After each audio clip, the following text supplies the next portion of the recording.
ಮಠದ ಸ್ವಾಮೀಜಿಗಳಿಗೆ ಹೇಳ್ಬೇಕಂತೆ, ಅಲ್ಲಿರ್ತಕ್ಕಂಥ ಗುರುಗಳಿಗೆ ಹೇಳ್ಬೇಕಂತೆ, ನೋಡಿ ಇದು ಮುಸ್ಲಿಮರು ಮಾಡ್ತಾ ಇರೋ ಷಡ್ಯಂತ್ರ, ನೀವು ಅವ್ರ ವಿರುದ್ಧ ಹೇಳಿಕೆ ಕೊಡಿ.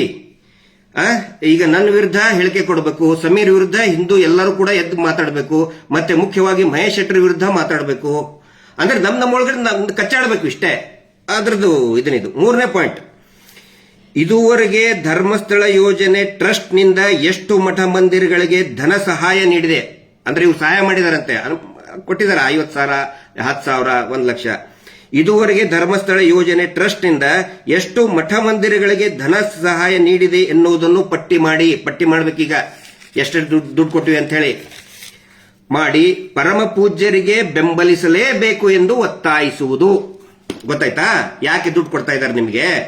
ಯಾಕೆ ಮಂದಿರಗಳಿಗೆ? ನಾವು ನೋಡ್ರಿ, ನಾವು ದೇವಸ್ಥಾನಕ್ಕೆ ಇಷ್ಟು ಕೊಟ್ವಿ, ದಕ್ಷಿಣ ಕನ್ನಡ ಜಿಲ್ಲೆಯಲ್ಲಿ ಬ್ರಹ್ಮ ಕಳಶಕ್ಕೆ ನಾವು ಇಷ್ಟು ದುಡ್ಡು ಕೊಟ್ವಿ, ನಾವು ಅದಕ್ಕೆ ಇಷ್ಟು ದುಡ್ಡು ಕೊಟ್ವಿ, ಯಾಕೆ ಕೊಟ್ರು ಅಂತ ದಯವಿಟ್ಟು ಈಗ ಅರ್ಥ ಮಾಡ್ಕೊಳ್ಳಿ.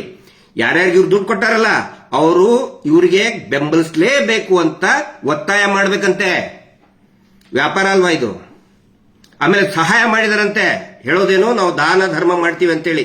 ಈಗ ಹೇಳೋದು ಸಹಾಯ. ಎಲ್ಲರ ಸಲುವಾಗಿ ಸಹಾಯ ಮಾಡಿದ್ದಾರೆ, ಅರ್ಥ ಮಾಡ್ಕೊಳ್ಳಿ. ಆನಂತರ ಆ ಕಚೇರಿಗಳ ವ್ಯವಸ್ಥಾಪಕರು ಅಂದ್ರೆ ಮ್ಯಾನೇಜರ್ ಖಜಾಂಚಿಗಳ ಮೊಬೈಲ್ ಸಂಖ್ಯೆ, ದೂರವಾಣಿ ಸಂಖ್ಯೆಗಳನ್ನು ರವಾನಿಸತಕ್ಕದ್ದು.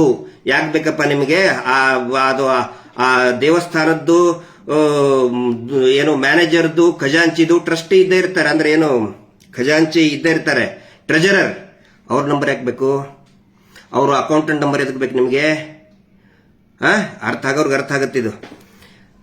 ಇಷ್ಟು ಒಂದು 3 ಪಾಯಿಂಟ್ನ ಆಮೇಲೆ ಗಂಭೀರ ಅಂತ ಹೇಳಿ, ಅಂದ್ರೆ ಇವರೆಲ್ಲದಕ್ಕೂ ಕೂಡ ಗಂಭೀರ ಅಂತ ಯಾಕೆ ಬರೀತಾರೆ ಅಂತ ಹೇಳಿ ಇಮಿಡಿಯೇಟ್ ಆಗಿ ಇದನ್ನ ರೆಸ್ಪಾಂಡ್ ಮಾಡ್ಬೇಕಂತ ಹೇಳಿ, ತುರ್ತಾಗಿ ಮಾಡ್ಬೇಕಂತ ಹೇಳಿ. ಈ ಶತಮೂರ್ಖರಿಗೆ ಒಂದು ಗೊತ್ತಿಲ್ಲ.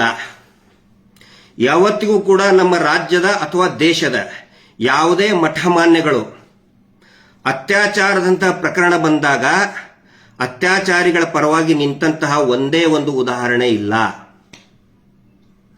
ಸ್ವಾಭಿಮಾನಿ ಸಂಸ್ಥೆಗಳು ಅವು. ಇವ್ರು ಹಂಗೆ ಅಲ್ಲಿ ಇರುವಂತಹ ಮಠ ಮಾನ್ಯಗಳು ಎಲ್ಲರೂ ಕೂಡ ಸಾಧಕರಿದ್ದಾರೆ, ಸನ್ಯಾಸಿಗಳಿದ್ದಾರೆ, ಸಂತರಿದ್ದಾರೆ, ತಪಸ್ವಿಗಳಿದ್ದಾರೆ, ವೈಯಕ್ತಿಕ ಜೀವನವನ್ನು ತ್ಯಾಗ ಮಾಡಿದವರಿದ್ದಾರೆ. ಅವ್ರು ಯಾರು ಕೂಡ ಇಂಥ ಆಮಿಷಕ್ಕೆ ಬಗ್ಗುವುದೇ ಇಲ್ಲ ಅನ್ನುವ ಒಂದು ಸತ್ಯ ಈ ಮುಠಾಳ ಧರ್ಮದ ವ್ಯಾಪಾರಿಗಳಿಗೆ, ಮಂಜುನಾಥ ಸ್ವಾಮಿಯ ವ್ಯಾಪಾರಿಗಳಿಗೆ, ಇಷ್ಟು ವರ್ಷ ಮಂಜುನಾಥ ಸ್ವಾಮಿಯನ್ನು ಮುಂದಿಟ್ಕೊಂಡು ವ್ಯಾಪಾರ ಮಾಡ್ತಾನೆ ಬಂದ್ರು.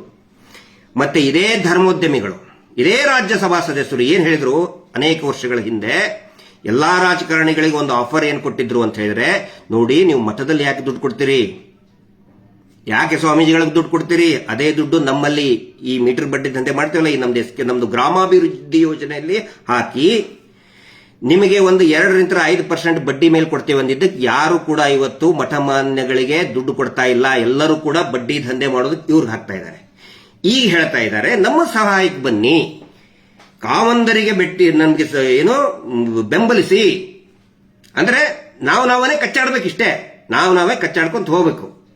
ಆದ್ರೆ ಒಂದು ಗೊತ್ತಿರಲಿ, ನಾನು ಕೂಡ ಮಠದ ಆಶ್ರಯದಲ್ಲಿ ಬೆಳೆದವನು. ನಾನು ಏನಾದ್ರೂ ಇಷ್ಟು ಜ್ಞಾನ ಬಂದಿದೆ ಅಂತ ಹೇಳಿದ್ರೆ, ಒಂದು ಮಧ್ಯಮ ವರ್ಗದಲ್ಲಿ ಇದ್ದಂಥವನು, ಕೆಳ ಮಧ್ಯಮ ವರ್ಗದ ಬಂದಂಥವನು, ನಾನು ಇಷ್ಟು ಮೇಲೆ ಬಂದಿದ್ದೀನಿ ಅಂತ ಹೇಳಿದ್ರೆ, ನಮ್ಮ ಪರಿವಾರ, ನಮ್ಮ ತಮ್ಮನೂ ಕೂಡ ಮೇಲೆ ಬಂದಿದ್ದಾನೆ ಅಂತ ಹೇಳಿದ್ರೆ, ನಮ್ಮ ಅಣ್ಣನೂ ಕೂಡ ಮೇಲೆ ಬಂದಿದ್ದಾನೆ. ನಾವೆಲ್ಲರೂ ಕೂಡ ಮಠದ ಆಶ್ರಯಗಳಲ್ಲಿ ಬಂದಂಥವ್ರು, ನಾವು ಓದದಂಥವ್ರು, ನಮಗೆ ಗೊತ್ತಿದೆ.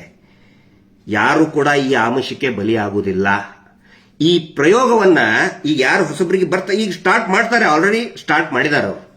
ಬೇರೆ ಬೇರೆ ಮಠ ಸ್ವಾಮೀಜಿಗಳು ಹೋಗೋದು ನೋಡಿ, ಇವ್ರು ಸುಳ್ಳು ಹೇಳ್ತಾ ಇದ್ದಾರೆ, ಹಂಗೆ ಹಿಂಗೆ ಅಂತ ಹೇಳಿ.